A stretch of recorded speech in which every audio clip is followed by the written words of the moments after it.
10 mga misteryosong structures and buildings. Welcome back sa Arvin Polo TV. Sa ating mundo ay matatagpuan ang iba't ibang estruktura at mga gusali na hindi lamang nakakamangha dahil sa disenyo nito, kundi pati na rin sa mga misteryong bumabalot dito. May mga katanungan na pilit nating hinahanapan ng kasagutan tulad ng ano kaya ang dahilan kung bakit itinayo ang mga ito? At paano nga ba nagawa ang mga ancient structures na ito gayong hindi pa maunlad ang technology noong unang panahon? At sa video ngang ito ay iisa-isahin natin ang 10 enigmatic structures at buildings na meron sa ating mundo. Kaya naman simulan na natin. Number 1, Stonehenge.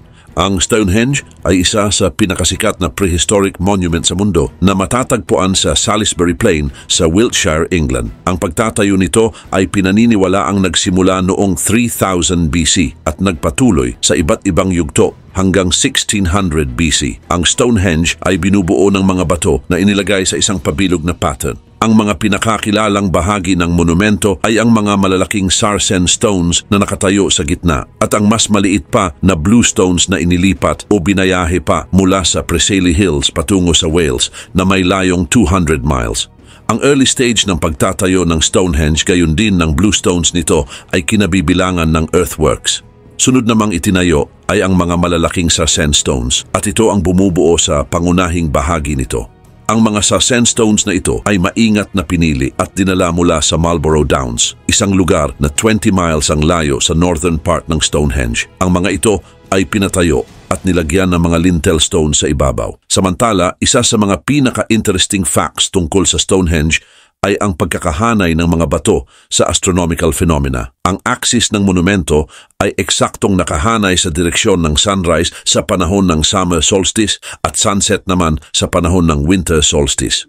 At ito ay nagpapahiwatig na maaaring ginamit ito bilang astronomical observatory noong unang panahon. Dagdag pa rito, ang Stonehenge ay patuloy pa ring nagiging paksa ng maraming theory at mga debate. Itinuturing ito bilang libingan, lugar ng sambahan o isang lugar para sa pagsasagawa ng mga ritual na may kinalaman sa mga kultura noong unang panahon. At mahigit sa 50,000 cremated bone fragments mula sa iba't ibang individual ang natagpuan sa lugar na ito. At ito ay nagpapahiwatig na ang lugar ay ginamit bilang libingan sa loob ng maraming siglo. Number 2, Pyramids of Giza. Ang Pyramids of Giza ay isa sa mga pinakakilalang structures sa buong mundo. Matatagpuan ito sa Giza Plateau, malapit sa Cairo, Egypt. Binubuo ito ng 3 pangunahing pyramids na kinabibilangan ng Great Pyramid of Khufu, Pyramid of Khafre at Pyramid of Menkaure. Ang mga pyramids na ito ay itinayo noong panahon ng Old Kingdom sa Egypt, bandang 2580 hanggang 2560 BCE. At ang mga ito ay nagsilbing libingan ng mga pharaoh na namuno noong mga panahong iyon. Samantala, ang Great Pyramid of Khufu ang pinakamalaki sa 3 ito dahil mayroon itong taas na 146.6 meters. Ito ay binubuo ng humigit kumulang 2.3 million stone blocks at bawat isa ay may bigat na umaabot sa 2.5 tons. Mayroon ding iba't ibang theories tungkol sa kung paano ito itinayo ng mga ancient Egyptians gayong hindi pa gaanong maunlad ang technology noong panahong iyon. Kaugnay din nito, sa loob ng pyramid ay matatagpuan ang King's Chamber at Queen's Chamber, pati na rin ang mga intricate passageways. Maliban pa rito, ang Pyramid of Khafre naman ay medyo maliit kaysa sa Great Pyramid. Malapit dito ay matatagpuan ng Great Sphinx. Ito ay isang malaking statue na mayroong katawan ng isang lion at ulo ng isang tao na pinaniniwalaang kumakatawan kay Khafre. Ang Sphinx ay isa sa pinakamatanda at pinakamalaking monumental sculpture sa mundo. Sa kabila nito, ang Pyramid of Menkaure ang siyang pinakamaliit sa 3. Mayroon itong mga temple complex na nakapalibot dito. Bagamat mas maliit ito, ay nagtataglay naman ito ng mataas na antas ng craftsmanship. Dati, ang taas nito ay umaabot sa 65.5 meters, ngunit naging 61 meters na lang dahil sa erosion. Sa kabilang dako, ang Pyramids of Giza ay naging paksa ng maraming pag-aaral, researches at mga theories mula pa noong unang panahon. Ang kanilang precise alignment sa mga cardinal points at ang kanilang posisyon na may kaugnayan sa mga bituin, lalo na ang Orion's Belt, ay nagbigay ng maraming ideas tungkol sa kanilang astronomical at religious importance. Hanggang sa ngayon, ang mga pyramids na ito ay nananatili pa ring buo. Ito ay nagpapatunay sa kakayahan, dedikasyon at kahusayan ng mga Egyptians noong unang panahon. Dahil dito ay itinuturing ito bilang isa sa 7 wonders of the ancient world. Number 3, Machu Picchu. Ang Machu Picchu ay isang sinaunang lungsod sa Inca na matatagpuan sa Andes Mountains sa Peru. Kilala ito bilang the Lost City of the Incas.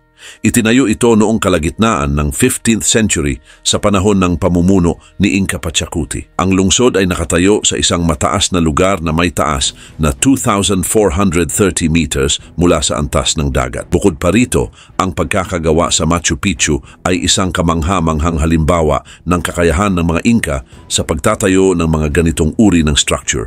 Gumamit sila ng dry stone construction technique na tinatawag na ashlar, kung saan ang mga bato ay pinapakinis at pinagdudugtong ng hindi gumagamit ng mortar. Gayon din, ang ilan sa mga kilalang structures dito ay ang Temple of the Sun, ang Room of the Three Windows at ang Intihuatana Stone.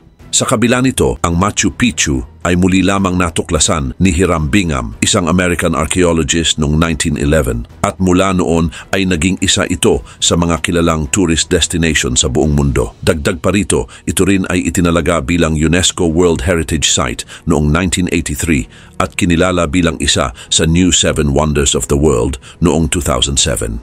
Samantala, ang Machu Picchu ay may 3 ring pangunahing bahagi: ang urban sector, ang agricultural sector at ang religious sector. Sa urban sector ay makikita ang mga bahay ng mga tao at ang mga public buildings. Ngunit sa agricultural sector naman ay makikita ang mga terraces na ginamit para sa pagtatanim. At ang panghuli ay ang religious sector. Dito ay matatagpuan ang mga templo at mga sacred places na ginagamit ng mga Inca para sa iba't ibang ritual.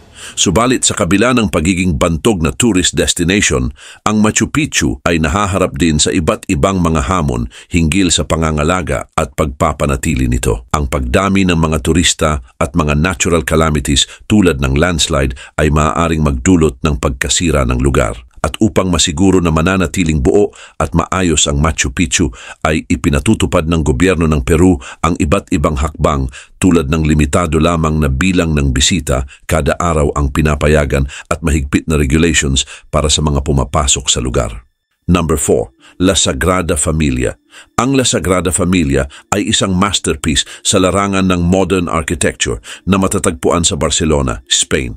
Ito ay dinisenyo ng kilalang architect na si Antoni Gaudí at sinimulan itong gawin noong 1882. Ang simbahan ay isang Roman Catholic Basilica na kilala dahil sa hindi pangkaraniwang disenyo na ginamitan naman ng parehong Gothic at Art Nouveau forms. Ang konstruksyon ng La Sagrada Familia ay sinimulan ni Francisco de Paula del Villar, isang architect, ngunit ipinasa din niya ito kay Gaudí pagkatapos ng 1 taon. At sa ilalim ng pamumuno ni Gaudí, ang design nito ay nag-evolve sa isang radical modernist style. Bukod dito, isa sa mga pangunahing katangian ng La Sagrada Familia ay ang intricate facades at towering spires nito na nagpapakita ng mga pangyayari mula sa Biblia. Ang simbahan ay may 3 facades: ang Nativity Facade na nagpapakita tungkol sa kapanganakan ni Kristo, ang Passion Facade na sumasalamin sa kanyang paghihirap at kamatayan, at ang Glory Facade na kumakatawan sa kanyang muling pagkabuhay at kaluwalhatian. Karagdagan pa, ang La Sagrada Familia ay isa sa mga dinarayong lugar sa Spain at milyon-milyong mga turista bawat taon ang bumibisita dito. Gayon din, ang kabuuang disenyo ng simbahan ay kinuha mula sa kalikasan. Halimbawa, ang mga haligi sa loob ng simbahan ay dinisenyo upang magmukha itong puno na nagbibigay ng isang ilusyon na tila ba ikaw ay nasa kagubatan. Sa kabila nito, ang complete construction nito ay matagal nang inaasam ng mga tao. Ang isa sa mga dahilan kung bakit naantala ang construction nito ay ang kakulangan sa pondo, mga digmaan, at ang pagkamatay ni Gaudí noong 1926. Dahil noong panahon na namatay si Gaudí ay tanging isang bahagi lamang ng simbahan ang natapos. Subalit, ang kanyang mga plano at models ay naging batayan ng ibang mga architect upang ituloy ang construction nito. At noon ngang 2010, ang La Sagrada Familia ay itinalaga bilang Basilica Minor ni Pope Benedict XVI. Nilalayon din itong tapusin sa 2026 upang isakto sa ika-100th death anniversary ni Gaudi. Number 5, Petra. Ang Petra ay isang kilalang archaeological site sa Jordan at dati ring capital ng Nabatean Kingdom. Ang Petra ay kilala dahil sa mga nakakamanghang gusali nito na inukit sa mga pader na gawa sa bato. Itinayo ito noong 4th century BCE. Ang lungsod ay naging sentro ng kalakalan na nag-uugnay naman sa Arabia, Egypt at Syria, Phoenicia. Samantala, ang pinakakilalang bahagi ng Petra ay ang Al-Kazne o ang Treasury. Ito ay isang kahanga-hangang structure na inukit mula sa red stone. Ayon sa kwento, ito ay itinayo upang magsilbing libingan para sa isang mahalagang hari. Ang napakagandang fakad nito na mas lalo pang gumaganda kapag nasisikatan ng araw ay isang simbolo ng kadakilaan ng Petra. Maliban pa rito, isa pang kilalang bahagi ng Petra ay ang monastery o Ad-Dir. Ito ay halos kasing laki ng treasury, ngunit mas mataas at mas simple lamang ang decorations nito. Ang monastery ay ginamit din bilang isang sacred area noong panahon ng mga Nabatean. Gayun din, ang Petra ay mayroon ding malawak na network ng mga daan, tunnels at water channels na nagpapakita ng advanced engineering skills ng mga Nabatean. Ang kanilang irrigation system ay nakakatulong sa kanila upang magkaroon ng access sa tubig upang sa gayon ay makapag-imbak rin sila ng tubig na mahalaga lalo na sa isang tuyong rehiyon. Karagdagan pa, ang mga Nabatean ay nakabuo rin ng mga cisterns at reservoirs upang masiguro ang supply ng kanilang tubig kahit na sa panahon ng tagtuyot. At noon ngang 1985, ang Petra ay itinalaga bilang isang UNESCO World Heritage Site. Dito ay kinikilala ang kahalagahan ng Petra bilang isang cultural at historical landmark sa buong mundo. Noong 2007 ay nakasama ito bilang isa sa New 7 Wonders of the World. Dahil dito ay mas lalo pang umunlad ang turismo ng lugar. Ang Petra ay isang simbolo ng kultura at kasaysayan ng Jordan na nagpapakita ng kakayahan ng tao na mag-adapt at umunlad kahit sa mahirap na kondisyon ng pamumuhay. Sa kasalukuyan, ang Petra ay isang popular na tourist attraction na dinarayo ng napakaraming mga turista mula sa iba't ibang panig ng mundo. Number 6, Great Wall of China. Ang Great Wall of China ay isa sa pinakakilalang structure sa buong mundo. Ang pader na ito ay itinayo upang magsilbing depensa laban sa mga mananakop.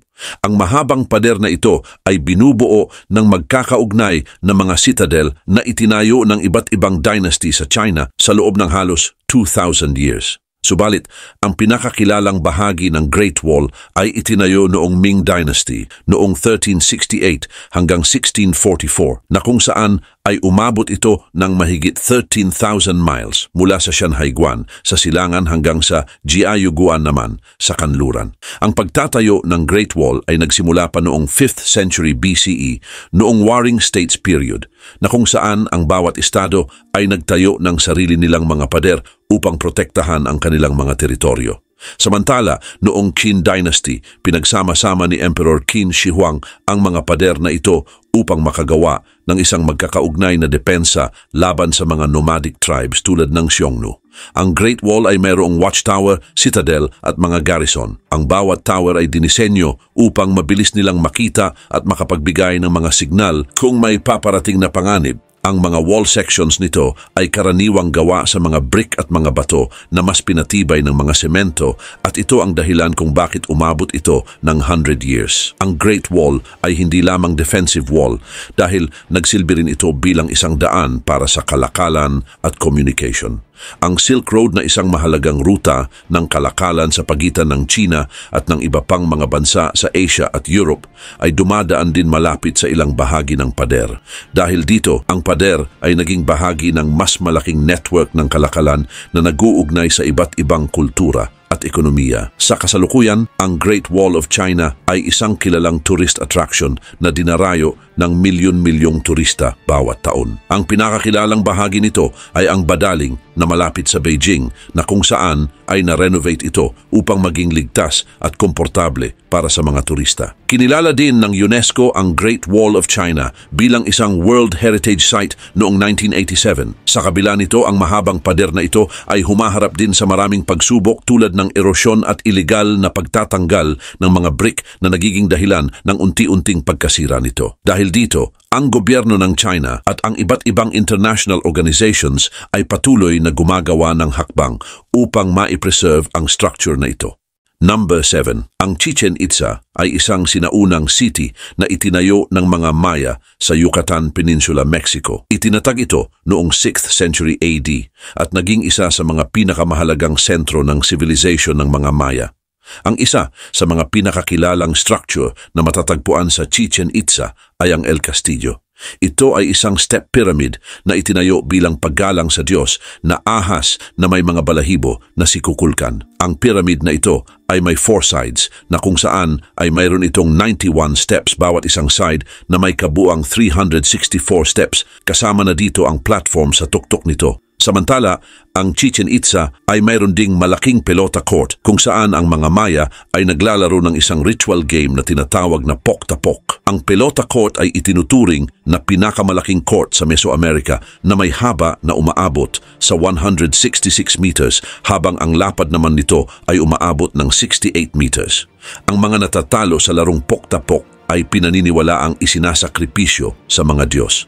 Sa northern part naman nito ay makikita ang El Castillo at matatagpuan din dito ang Tzompantli o Wall of Skulls.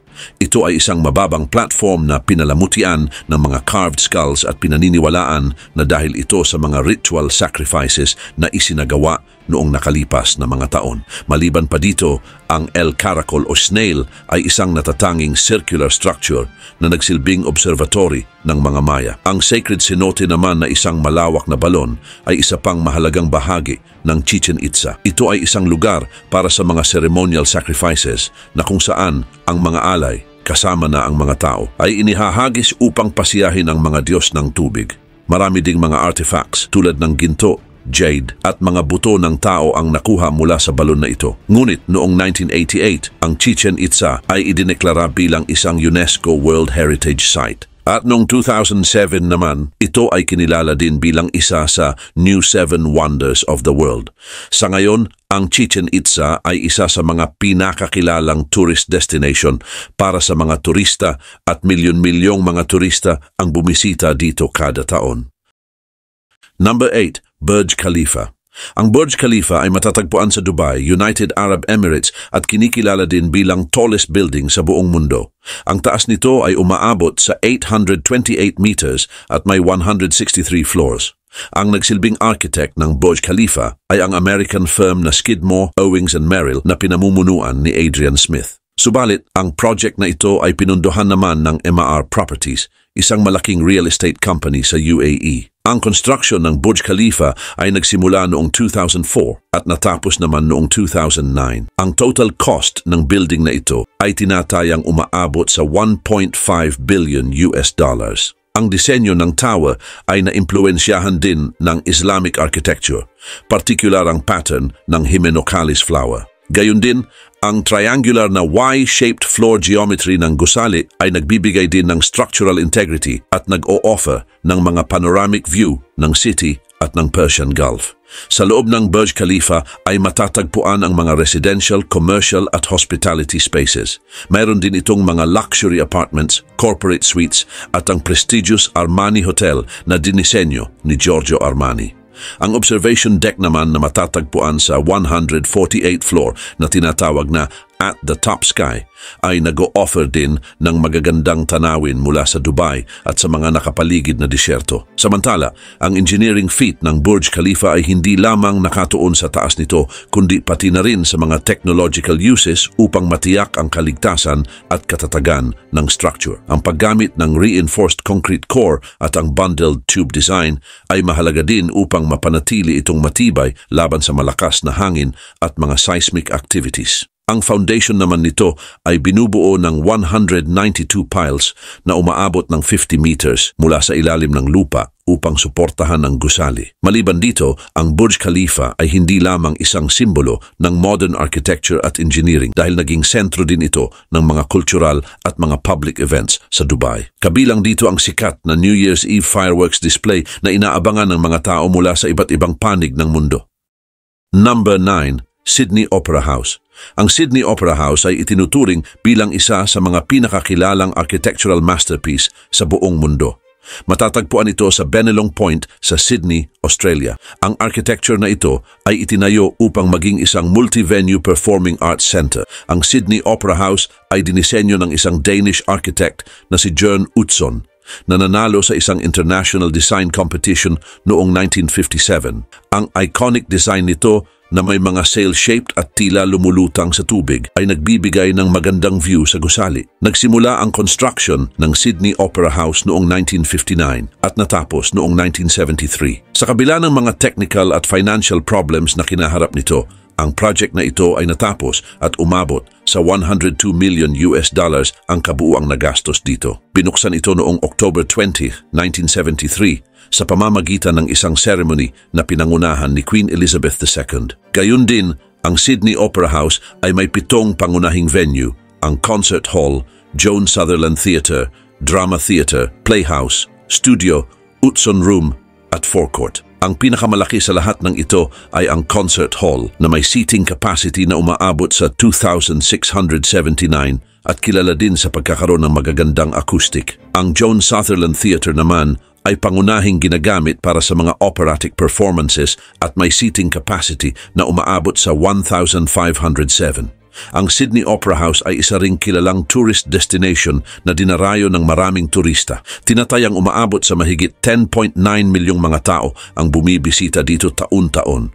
At halos 1,500 na performances naman ang ginaganap dito bawat taon. Subalit, ang gusali na ito ay naging bahagi ng UNESCO World Heritage List noong 2007 at kinikilala din bilang isang masterpiece ng human creativity. Sa kabila nito, ang Sydney Opera House ay nagpapakita din ng pagkakaisa ng modernist architecture at organic forms. Ang paggamit ng precast concrete panels at ceramic tiles sa mga shells nito ay nagbibigay ng kakaibang visual effect na nagbabago depende sa liwanag at panahon. Number 10. Göbekli Tepe. Ang Göbekli Tepe ay isang kilalang Neolithic archaeological site na matatagpuan sa southeastern Anatolia region sa Turkey. Ito din ay itinuturing bilang isa sa pinakamahalagang findings na naitala sa kasaysayan. Ito ay binubuo ng ilang malalaking round structures na gawa mula sa mga haligi ng bato. Ang structure na ito ay itinayo noong pre-pottery Neolithic A period simula 9600 BC hanggang 8500 BC. Gayon din, ang lugar na ito ay natuklasan noong taong 1963 habang ang paghuhukay at pagsusuri nito ay sinimulan naman noong 1994 sa ilalim ng pamumuno ng isang German archaeologist na si Klaus Schmidt. Samantala, ang Göbekli Tepe ay kilala din dahil sa pagkakaroon nito ng napakalaking haligi na bato na mayroong mga nakaukit na iba't ibang uri ng hayop tulad ng mga lion, toro, wild pigs, at mga ibon at pati na rin ang mga abstract symbols. Ang mga haliging ito ay pinaniniwala ang ginamit bilang pangsuporta sa mga bubong o bilang bahagi ng mga structures para sa pagsasagawa ng mga ritual. Karamihan din sa mga haligi ay mayroong hugis letter T na may taas na umaabot hanggang 6 meters at may timbang na hanggang 20 tons. Ang mga ito ay maaaring sumisimbolo sa mga tao o sa mga diwata at ilan sa mga ito ay may nakaukit na mga braso, damit at mga belt. Dagdag pa dito, ang Göbekli Tepe ay maaaring ginamit bilang lugar kung saan sumasamba ang mga tao noong unang panahon o maaari ding isang lugar para sa mga social gatherings na may kaugnayan sa pagsasagawa ng mga ritual. Sa kasalukuyan, ang Göbekli Tepe ay kinikilala din bilang isang UNESCO World Heritage Site na patuloy na pinangangalagaan upang mapanatili ang mga archaeological information ng lugar. Maliban pa dito, ito din ay dinarayo ng libu-libong mga domestic at international tourists mula sa iba't ibang bansa. Ang mga turista ay maaaring maglibot sa paligid ng site at bisitahin ang mga exhibits na nagpapakita ng iba't ibang artifacts na natagpuan sa lugar.